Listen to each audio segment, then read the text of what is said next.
आप सभी का स्वागत है सबलाइन क्लासेस में। आज हम देख रहे हैं साइकोलॉजी यानी कि मनोविज्ञान। और आज हमारा जो टॉपिक है वो है बहुबुद्धि का सिद्धांत। जी हाँ, थ्योरी ऑफ मल्टीपल इंटेलिजेंस। बहुबुद्धि का सिद्धांत अगर आप समझ रहे हैं बहुकारक सिद्धांत है तो बिल्कुल गलत समझ रहे हैं।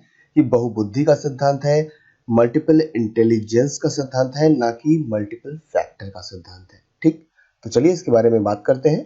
तो बहुबुद्धि का सिद्धांत हार्वर्ड गार्डनर ने दिया था और उनके अनुसार बुद्धि कोई एक तत्व नहीं है बल्कि कई भिन्न भिन्न प्रकार की बुद्धियों का अस्तित्व होता है और प्रत्येक बुद्धि एक दूसरे से स्वतंत्र रहकर कार्य करती है। तो यहाँ पर ये सबसे इंपॉर्टेंट फैक्टर है कि सारी चीजें स्वतंत्र रह के कार्य करती हैं।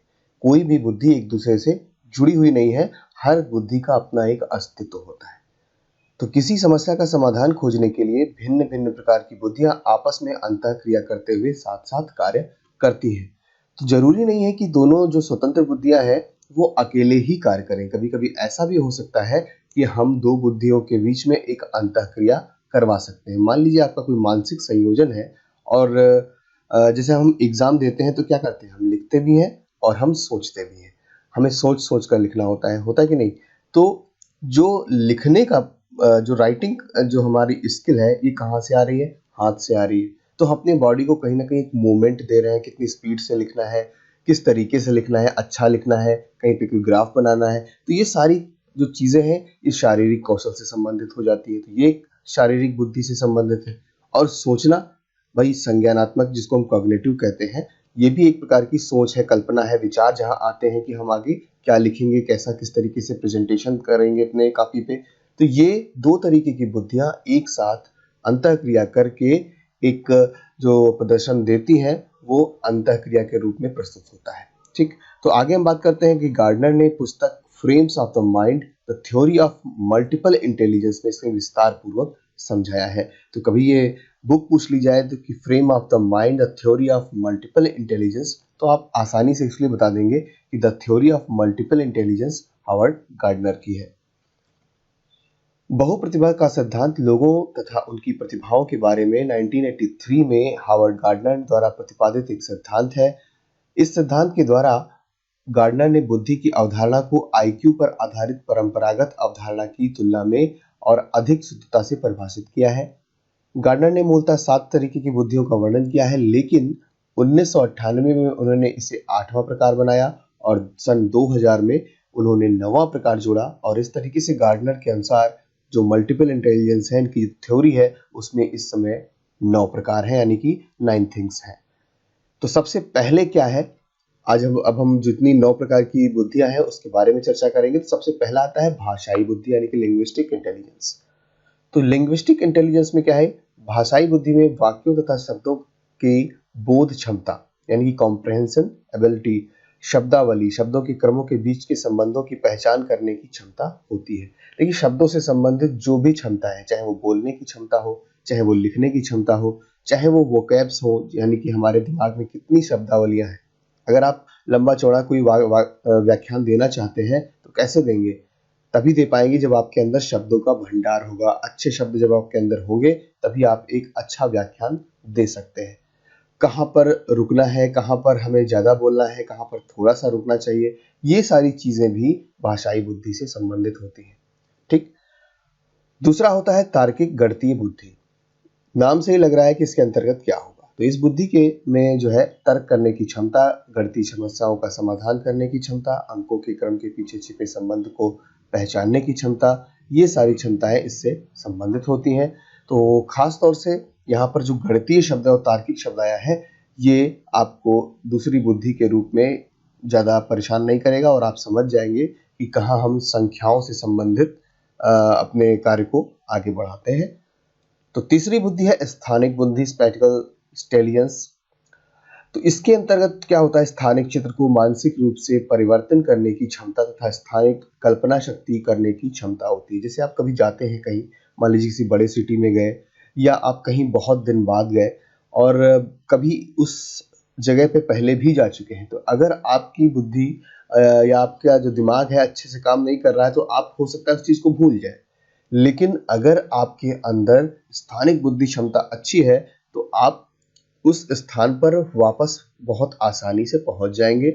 क्योंकि कुछ लोग होते हैं कि हाँ भाई हम पहुंच गए, बात खत्म हो गई। कुछ लोग देखते हैं कि आखिर ये रास्ते कहाँ पर मुड़ना है, कहाँ पर जाना है।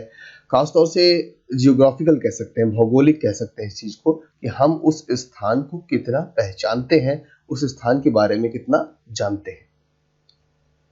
चौथा है शारीरिक या गतिक बुद्धि। तो इस तरह की बुद्धि में अपनी शारीरिक गति पर नियंत्रण करने की क्षमता तथा वस्तुओं को सावधानी पूर्वक एवं प्रवीण ढंग से घुमाने तथा उपयोग करने की क्षमता से सम्मिलित होती है। अब शरीर को कैसे घुमाना है, कैसे देखना है भाई, आपने गेम्स देखे हैं, आप ओलंपिक देखते हैं, आप एशियाड गेम देखते हैं, या आप कोई डांस देखते हैं, तो ये सारी चीजें क्या है कि हमें अपनी बॉडी को कितना मूवमेंट कहाँ पर देना है, ये भी हमारी बुद्धि तय करती है। और ऐसा नहीं है कि बुद्धि ने तय कर लिया और आप जो है कूदने फांदने लगे, ऐसा नहीं है। उसके लिए हमें फुल्ली जो है जो एक्सरसाइज होती है वो करनी पड़ेगी। ऐसा नहीं है कि बस बुद्धि में आया और आप छत से कूद गए, ऐसा बिल्कुल नहीं है। बुद्धि उस चीज को समझाती है आपको कि किस तरीके से कितना मूवमेंट आप दे सकते हैं, और उसके लिए आप कितना मेहनत करेंगे, तब वो आपके सामने रिजल्ट आ जाएगा। पांचवा है सांगीतिक बुद्धि, यानी कि संगीत से संबंधित। इस बुद्धि में तारत्व तथा लय को सही सही ढंग से प्रत्यक्षण करने की क्षमता होती है। इसमें संगीतिक सामर्थ्य एवं निपुणता विकसित करने की क्षमता भी सम्मिलित होती है, और इस तरीके से बुद्धि संगीतकार तथा गीतकार में ये बुद्धि देखी जाती है। अब संगीतकार तो हम ही लोगों में से एक कोई होगा, ऐसा नहीं कि संगीतकार अलग से पैदा होते हैं, लेकिन जिन लोगों को पिच, रिदम, ये सब चीजें समझ में आती हैं अच्छे से, सबको तो समझ में नहीं आती ना। आपने तो ईयरफोन लगा लिया, गाना सुन लिया, काम खत्म। एक गाने को बनाने में, उसको प्रेजेंट करने में कितना टाइम लगता होगा, तो हर चीज को समझकर वो अपना एक गाना पूरा करते हैं, और हम सिर्फ ईयरफोन में 5 मिनट में उसमें खत्म कर देते हैं। तो उस जो पिच होती है, जो रिदम होता है, उसको समझने की जो क्षमता है, समझने की जो बुद्धि है, वो एक संगीतज्ञ ही समझ सकता है। 6 है व्यक्तिगत या आत्मबुद्धि। इसको जरूर अच्छे से समझ लीजिएगा, इसमें थोड़ा सा आप लोग कंफ्यूज हो सकते हैं, इसलिए मैं कह रहा हूं इसको अच्छे से समझिएगा। व्यक्तिगत आत्मबुद्धि को सबसे नीचे देखिएगा, अंतरा वैयक्तिक भी बुद्धि भी कहते हैं, intra personal. Intra personal, intra लिखा हुआ है, इंटरपर्सनल नहीं लिखा हुआ है, ठीक है, इंट्रा पर्सनल। इसमें क्या होता है कि इस तरह की बुद्धि में अपने भावों, संवेगों को मॉनिटर करने की क्षमता, उनमें विभेद करने की क्षमता तथा मानव व्यवहार को निर्देशित करने में उन सूचनाओं का उपयोग करने की क्षमता सम्मिलित होती है। जब आप अपने संवेगों को कंट्रोल करने को आपके अंदर जो क्षमता आती है, वो होती है इंट्रापर्सनल, यानी कि अंतरावैयक्तिक बुद्धि। आपको कभी कभी रोना आता है, आप उसको कंट्रोल कर लेते हो, कभी कभी आप रोने भी लगते हो, कभी आप अपने गुस्से को कंट्रोल कर लेते हो, कभी आप अपनी हंसी को भी कंट्रोल कर लेते हो। आप जानते हो कि आप में हंसना नहीं है, लेकिन आप अपने आप को कंट्रोल कर ले जाते हो। तो भाव और संवेगों को, जब आप खुद के भाव और संवेगों को कंट्रोल करते हो, यहाँ पर होता है इंट्रा पर्सनल, यानी कि अंतरा वैयक्तिक बुद्धि। अब आप कहते हो इसमें कंफ्यूजन क्या थी? कंफ्यूजन है ये। नेक्स्ट, व्यक्तिक अन्य बुद्धि जिसे हम कहते हैं, इसमें में अगर फिर से समझे, सबसे नीचे देखिएगा तो इसको कहते हैं अंतर वैयक्तिक बुद्धि। यहाँ अंतरा नहीं लिखा हुआ, इंटरपर्सनल इंटेलिजेंस, इंट्रापर्सनल नहीं लिखा हुआ। इसमें क्या होता है, इस तरह की बुद्धि में दूसरे व्यक्तियों की प्रेरणाओं, इच्छाओं और आवश्यकताओं को समझने की क्षमता, उनकी मनोदशाएं एवं चित्त प्रकृति मॉनिटर करने, किसी नई परिस्थिति में किस तरीके का व्यवहार करेगा, इसके बारे में पूर्व कथन करने की क्षमता होती है। आप लोग देखते हो ना मूवीज वगैरह में कि मैं बहुत परेशान हूँ, मुझे एक साइकोलॉजिस्ट के पास जाना है, मुझे अपनी बातें बतानी है, और हम अपनी बातें साइकोलॉजिस्ट को बता के उससे अपना एक रिजल्ट ले लेते हैं या कोई उपचार ले लेते हैं। ऐसा होता है व्यक्तिक अन्य बुद्धि में। मतलब एक साइकोलॉजिस्ट दूसरे के मन या भाव को पढ़ने का प्रयास करता है। जो इंट्रापर्सनल था उसमें खुद के भाव पढ़ने थे, और इंटरपर्सनल में दूसरे के भावों को पढ़ना होता है। बस यही आपको यहाँ पर समझना है, ठीक। तो दूसरे का मूड कैसा है, दूसरे का सोचने का तरीका क्या है, ये मन में क्या सोच रहा होगा, ये टेंशन में क्यों है, ये सारी चीजें हम व्यक्तिगत अन्य बुद्धि में समझते हैं। वैसे व्यक्तिगत अन्य बुद्धि लिखा होगा तो बहुत आप आराम से जान जाओगे कि अन्य के बारे में बात हो रही है, लेकिन मोस्टली इंट्रापर्सनल या इंटरपर्सनल से ही प्रश्न आते हैं। अब यह है 8वां, और 8वां इसलिए इंपॉर्टेंट है क्योंकि इसको जोड़ा था 1998 में हावर्ड गार्डनर ने अलग से, क्योंकि 7 जो है जब उन्होंने अपना जो थ्योरी थी जब प्रस्तुत की थी तब उन्होंने अपने साथ ही दिए थे, लेकिन ये बाद में जोड़ा। तो गार्डनर ने प्रकृतिवादी बुद्धि को 1998 के संशोधन में जोड़ा और इससे तात्पर्य व्यक्ति में प्रकृति में जो पैटर्न तथा सममित मौजूद होते हैं उसे सही सही पहचान करने की क्षमता होती है। यह बुद्धि किसानों, जैव विज्ञानी तथा वनस्पति विज्ञान आदि में अधिक होती है। अब एक किसान में कैसे हो सकती है? देखिए, आप कभी भी किसी किसान से बात करिए तो वो कहता है कि हाँ, इस समय जो बारिश है ये हो जाए तो ज़्यादा अच्छा है, फसलें अच्छी होंगी। और कभी-कभी वो कहते हैं कि नहीं, इस समय बारिश हो गई तो फसलें खराब हो जाएंगी, और अगर इस समय कोहरा पड़ रहा है तो गेहूं की फसल अच्छी होगी। इस तरीके से वो प्रिडिक्शन करते हैं, भविष्यवाणी करते हैं। तो वो जानते हैं कि किस तरीके से प्रकृति को पहचानने की जो क्षमता होती है उनके अंदर होती है। ऐसे ही जो जैव विज्ञानी होते हैं या वनस्पति वैज्ञानिक हैं, उनको भी पता होता है कि किस तरीके से पौधों के साथ क्या हो रहा है। तो यहाँ सिर्फ पौधों की बात ही नहीं है, यहाँ पूरे पर्यावरण की बात है। कहाँ पर जो चीजें हमारे सामने हैं, किस तरीके से क्या होगा, तो क्या बदल जाएगा, वगैरह वगैरह, ये सारी चीजें प्रकृतिवादी बुद्धि से संबंधित होती हैं।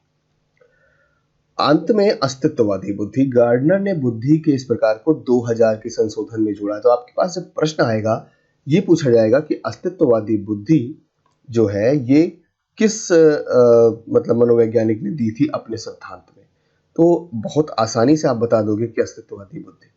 लेकिन ये पूछा जाएगा कि होवार्ड गार्डनर ने अपने सिद्धांत में सबसे आखिरी में किस बुद्धि को जोड़ा था, तब आपको याद रखना है कि अस्तित्ववादी बुद्धि को सबसे अंत में जोड़ा गया था इनकी थ्योरी में। तो गार्डनर ने बुद्धि के इस प्रकार को 2000 के संशोधन में जोड़ा है, और इससे तात्पर्य है कि मानव संसार में छिपे रहस्यों को, जिंदगी, मौत तथा मानव अनुभूति की वास्तविकता के बारे में उपयुक्त प्रश्न पूछकर जानने की क्षमता होती है। अब यहाँ पे उपयुक्त नहीं है, मैंने कुछ क्वेश्चन लिखे थे लेकिन वो मुझे ठीक नहीं लगे यहाँ पर, तो मैंने हटा दिए। तो वास्तव में प्रश्न पूछकर जानने की क्षमता होती है। तो इस ढंग की बुद्धि दार्शनिक चिंतकों के जो दार्शनिक जो चिंतक होते हैं उनके अंदर ज्यादा मिलती है। अब वो प्रश्न किस तरीके से हो सकते हैं कि ब्रह्मांड क्या है ना? ब्रह्मांड क्या है? अब इसका आंसर देने के लिए अगर हजारों लाखों लोग भी लग जाए तो सबका आंसर अलग अलग हो सकता है। जो दुनिया है ये कैसे बनी, दुनिया कैसे बनी, ये एक बन सकता है। दुनिया का अंत कब होगा, अंत कब होगा? तो ये सारी चीजें, ये जो प्रश्न आपको मैं दिखा रहा हूं, ये सारे प्रश्न अस्तित्ववादी बुद्धि से संबंधित होते हैं कि मानव क्या है, ब्रह्मांड क्या है, तारे कहाँ हैं, हमारा यूनिवर्स कितना बड़ा है, ये सारी चीजें अस्तित्ववादी बुद्धि में होती हैं। तो इस तरीके से 9 अस्तित्ववादी बुद्धि हैं। उम्मीद है आपको समझ में आया होगा कि अस्तित्व क्या होता है और गार्डनर ने किस तरीके से इनको प्रस्तुत किया है। तो ऐसे ही जुड़े रहिएगा सबलाइन क्लासेस से। जल्दी ही मिलते हैं आपको आने वाले वीडियोस में। Thank you very much.